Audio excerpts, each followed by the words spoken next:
With two key senators announcing their support, Brett Kavanaugh's confirmation appears all but certain. Good evening and thank you for joining us. I'm Phyllis Smith. Our top story tonight, Senators Susan Collins and Joe Manchin say they will vote yes for Supreme Court nominee Brett Kavanaugh. The vote by the full Senate may happen as soon as tomorrow night. But even with today's decision, Kavanaugh's fate isn't sealed. Some senators could change their minds in the final moments, and Vice President Mike Pence could be forced to break a tie. If Kavanaugh is confirmed, he will replace retired Justice Anthony Kennedy, often considered the swing vote on the Supreme Court. The conservative judge would potentially shift the balance of the court to the right for generations. Senator Manchin explained his reasoning for voting yes, but he was nearly drowned out by protesters chanting shame in the background. Well, I'm very much concerned basically with the sexual abuse that people have had to endure, and very much concerned that we have to do something as a country. But I had to deal with the facts I had in front of me. You can find Senator Manchin's full statement at WTAP.com. Meanwhile, West Virginia's other senator, Republican Shelley Moore Capito, says she was troubled by the allegations against Kavanaugh, which is why she supported the FBI investigation. I felt very empathetic to what she was saying, but the facts didn't bear it out. She named 4 other people that were there. One of hers, a very good friend of hers, and there was just no corroboration or facts to back up her story. Now that Kavanaugh's nomination appears to be settled, Capito says she hopes more sexual assault victims will feel empowered to come forward because of Dr. Ford's situation.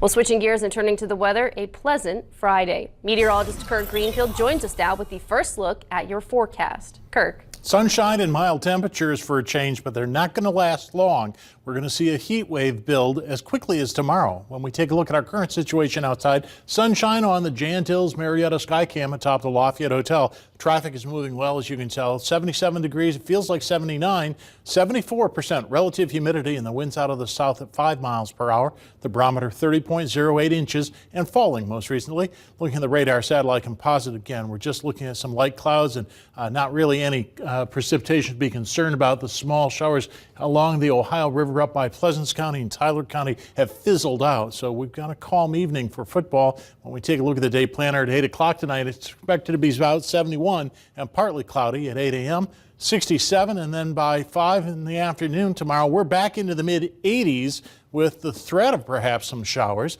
When we take a look for the football frenzy forecast, it certainly looks like the conditions are going to be favorable. We're looking at partly cloudy skies. Mostly cloudy in some locations, about 70 degrees as we get into the evening. Again, about 68 in other locations. Once again, we'll be back in just a few minutes with the rest of the forecast. Thank you, Kirk. Random drug testing has become common in the workplace, but what about in schools? One of the notable items on the agenda up for discussion at an upcoming Wood County Board of Education meeting involves randomly drug testing students in Wood County public schools. The meeting will examine the number of schools that participate in this kind of program and discuss if this would be a helpful program to implement in Wood County. While just in the discussion phase, members of the board hope that, if implemented, a program like this will likely help steer students in a positive direction.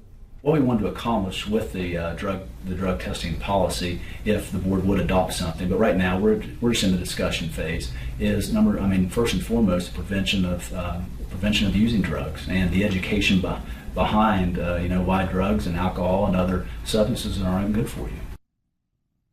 The Wood County Board of Education is holding its next meeting October 9th at 6:30 p.m. Election Day is still a month away, but some important dates are coming up for voters in both West Virginia and Ohio. October 16th is the deadline to register to vote in West Virginia. Next Tuesday, October 9th, is the deadline in Ohio. The Wood County Clerk's Office says last week 140 people registered after being encouraged to do so by a social media campaign. And more are registering online rather than coming directly to the clerk's office. Right now we're probably getting about 20, 25 of those a day. Several of those are just changes in address or changes in party, because you can change either one. And the same with the online voters. If you go there, you can change your address or your registration. The locations West Virginians can register include Division of Motor Vehicle offices. The Secretary of State's office says more than 5,000 people registered to vote in September, which was National Voter Registration Month. The Mid-Ohio Valley Transit Authority is about to begin a search for a new manager of the Easy Rider bus system. Tim Thomas is stepping down to take a new job closer to his hometown in southern West Virginia. Thomas has been manager of the bus system since 2011. Transit Board President Paul Thornton says the board will meet Tuesday morning at 8:30 to choose an interim manager, someone from within the system. The board will also appoint a search committee for a new general manager. During Thomas's time with the bus system, it moved its bus garage to a new location at 12th and Liberty Streets. It also recently began a partnership to provide bus service to Simonton Windows in Ritchie County. Thornton says Thomas will leave in mid-October. The city of Parkersburg is named in a lawsuit filed on behalf of 3 members of the city fire department. The city in 2017 reduced the pay of 3 firefighters who are also certified emergency medical technicians. But the suit claims it did that without making changes to its written pay policy. Under the West Virginia Wage Payment and Collection Act, all policies that govern your pay, your wages, have to be placed in writing.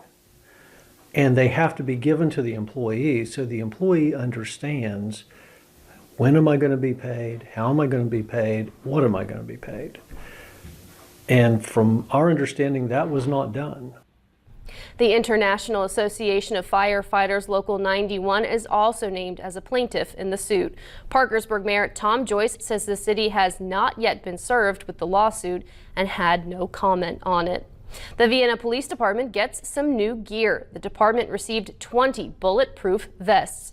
Chief Pfeiffer says the vests are lighter and more flexible than vests they've had in the past. Each vest is personalized to make sure all the vital parts of an officer's body are protected. The department usually orders new vests every 5 years. It's important that police officers wear their vest every single day for their protection, and that's something as a police department that we always strive professionalism and things like that, and it's important that we also strive to make sure officers are doing what to protect themselves and the lives of other officers as well. The vests were purchased in part by a grant from the Department of Justice. Still ahead, an Ohio family explains why they paid thousands of dollars for an American flag damaged by Hurricane Florence. Get the details next at 6.